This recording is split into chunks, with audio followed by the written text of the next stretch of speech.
Turning now to week 14 of the NFL season. Can't believe we're in week 14, where for the first time in the league's history, there are 5 divisions being led by just 1 game or less.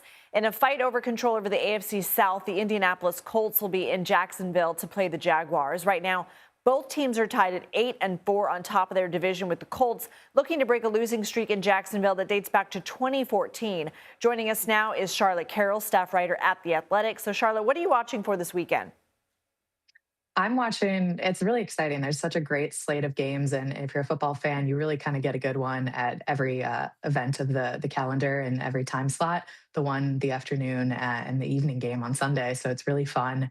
But in terms of that first game, that 1 p.m. slot you mentioned, Jags Colts, that's set to be a really exciting game. See how Daniel Jones' health holds up. Bengals and Bills.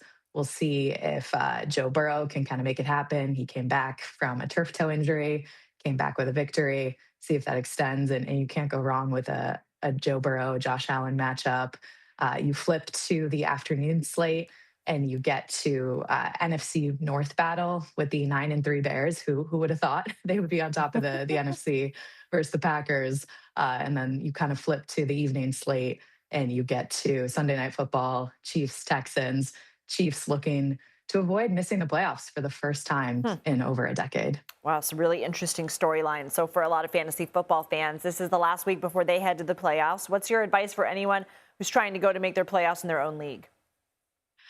You can't go wrong with those offensive playmakers and the teams that are struggling and looking for playoff implications.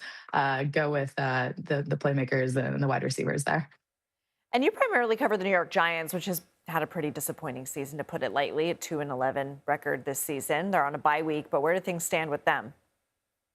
Yeah, the New York Giants will be looking at coaching search in the offseason. Kind of all thoughts have shifted to the future after they fired Brian Dable midseason this year. The question is, will GM Joe Shane still have a job following the conclusion of the season?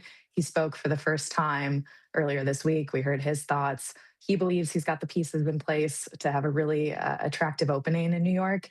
And it is the New York Giants, which is a historic franchise and always a draw across the league. All right, we'll have to leave it there. Charlotte Carroll, thank you.